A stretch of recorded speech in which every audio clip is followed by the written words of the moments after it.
Many years ago, I was extremely lucky to stumble upon a mental tool that is so extremely powerful that makes many other tools unnecessary. Because it goes very deep, but in a very easy and pragmatic way.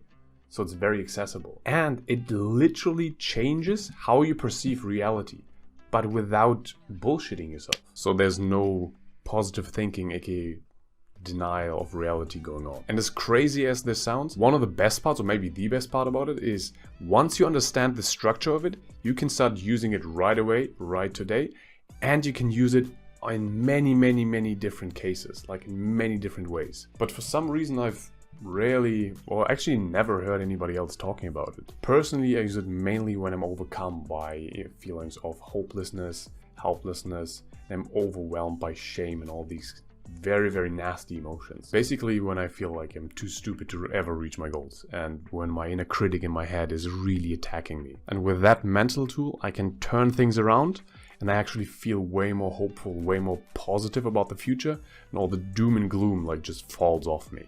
So let's start looking at one example so you can understand how to use it and start using it for yourself today. And especially in the past, and also still sometimes today, I tend to berate myself, really attack myself internally whenever I failed something, or it didn't measure up, or embarrassed myself, something along those lines. And then my self-talk would look something like this.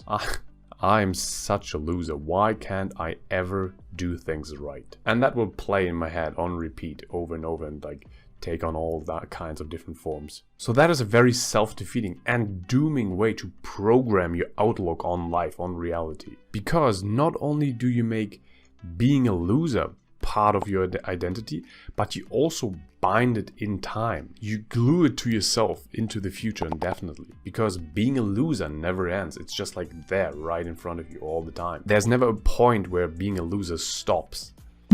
And if that is confusing right now, it will get clearer the further we get into the tool. Basically, keep in mind, when you talk to yourself like that, then being a loser goes on indefinitely. So when I notice that I'm talking to myself this way, then I start rephrasing it, but without bullshitting myself. And it would look something like this. Okay, I failed with XYZ up until now, but I now claim my ability to learn, grow stronger, and change. And sometimes I like to throw in this one as well. Being able to change, grow, and overcome is one of the fundamental aspects of being human. And now let's analyze.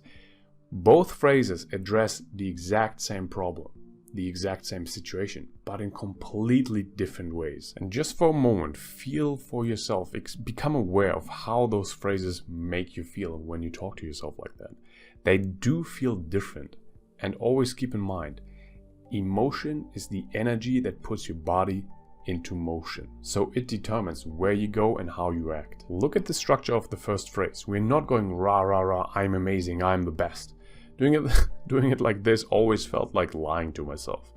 And I failed, let's face it, so let's deal with it. I know I have weaknesses, and I actually want to look my problems straight in the eyes, because I know that doing that actually makes me stronger in the long run. But at the same time, I don't want to identify with being a loser and bind this identity to myself indefinitely into the future.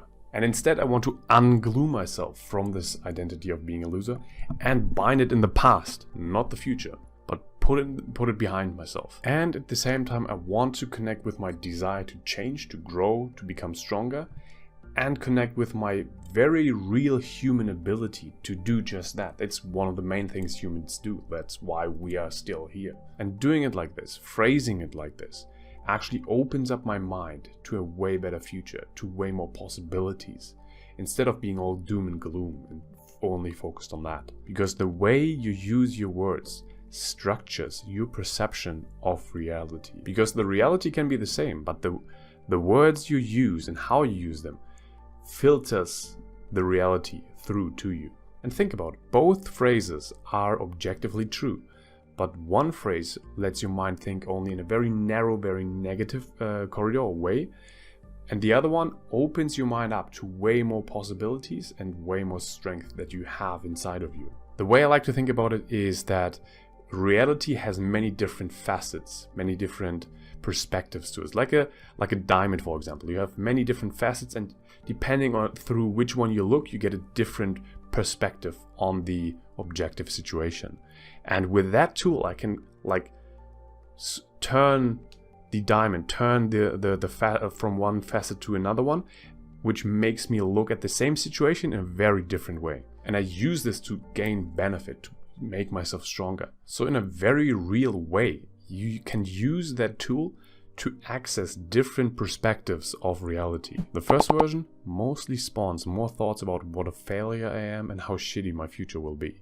The second version acknowledges where I am, but offers me more options about what I can do. So always be very, very careful how you use your language, how you use your words, and how you guide your mind to access better realities for yourself. Use the segment up until now to state the reality of the situation, but bind it into the past. And then state how you want to react to it in a healthy way that makes you stronger and sets you up in a way more positive way for the present and your future. So I hope you can see how powerful it actually is to learn to structure your language, to look at language like a tool that you can use to play, let's say play with reality, because that can, in a very real sense, completely change the course of your life over many, many years. And you can start using this today, but learning all the different intricacies, all the little details and how powerful it really can be, as everything, takes time. And most people have a problem with staying consistent. I know I have, because I started many projects and then fell off track very, very quickly. So that's why I developed the next tool that I'm going to show you in this video, that I use to supercharge my mind basically in the morning to stay consistent. And at the same time, it's also a very powerful fix for late night urges. So it's a win-win. Click the video and check it out.